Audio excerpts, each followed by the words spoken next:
जय श्री राम दोस्तों। हम सभी भारतवासियों और विश्व भर में रह रहे सच्चे सनातनियों के लिए हनुमान जी से बड़े सुपर हीरो और कोई नहीं है।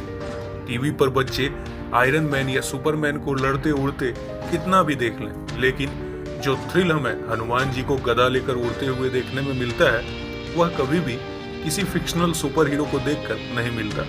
चाहे वो किसी कार्टून फिल्मों में हनुमान जी का एनिमेटेड कैरेक्टर हो या किसी फिल्म या धारावाहिक में कोई कलाकार हनुमान जी की भूमिका में हो।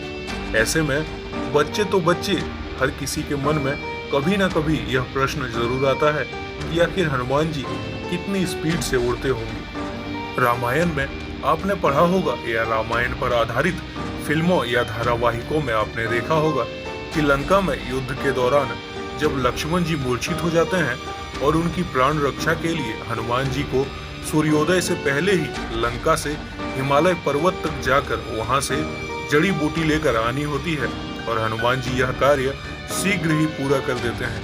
यह देखकर भी बहुत किसी के मन में यह प्रश्न आता है कि हनुमान जी की कितनी तेज गति रही होगी उड़ते वक्त। तो चलिए हम इसे विज्ञान के सिद्धांतों अनुसार समझने का प्रयास करते हैं। हमारे धार्मिक ग्रंथों में यह बात वर्णित है कि हनुमान जी बाल्यकाल में ही उड़ते हुए सूर्य तक पहुंच गए थे और पृथ्वी से सूर्य की दूरी 151.75 मिलियन किलोमीटर है। अंतरिक्ष विज्ञान के अनुसार अगर किसी भी वस्तु को पृथ्वी के गुरुत्वाकर्षण क्षेत्र से बाहर जाना हो तो उस वस्तु का पलायन वेग यानी कि एस्केप वेलोसिटी यानी कि उड़ने की गति 11.2 किलोमीटर प्रति सेकंड या उससे भी अधिक होनी चाहिए और सूर्य तो पृथ्वी के गुरुत्वाकर्षण क्षेत्र से बहुत बहुत बहुत ज्यादा दूर है। तो अगर सूर्य तक पहुंचना हो तो किसी भी वस्तु के उड़ने के वेग या फिर उड़ने की गति कम से कम 11.2 किलोमीटर प्रति सेकंड या उससे भी अधिक होनी चाहिए। यानी कि अगर हनुमान जी सूर्य तक उड़कर पहुंचे थे तो उनका मिनिमम स्पीड 11.2 किलोमीटर प्रति सेकंड या उससे भी अधिक रहा होगा, यानी कि 672.6 किलोमीटर प्रति मिनट यानी कि 40,356 किलोमीटर प्रति घंटा या उससे भी अधिक हनुमान जी के उड़ने की मिनिमम स्पीड रही होगी। ध्यान दें, यहाँ मैंने कहा 40,356 किलोमीटर प्रति घंटा मिनिमम स्पीड, यानी कि उनकी मैक्सिमम स्पीड इससे भी अधिक हुई होगी जिसकी कल्पना भी हम नहीं कर सकते।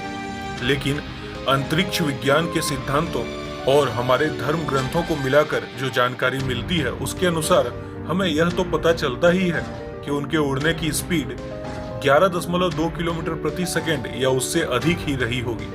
साथ ही आपको बता दूं कि हमारे सौर मंडल में सबसे ज्यादा पलायन वेग यानी कि एस्केप वेलोसिटी बृहस्पति ग्रह की है जो कि 59.5 किलोमीटर प्रति सेकंड है, यानी कि 2,14,200 किलोमीटर प्रति घंटा या उससे भी अधिक गति पर ही कोई वस्तु बृहस्पति ग्रह के गुरुत्वाकर्षण क्षेत्र को पार कर वहां से बाहर जा सकता है।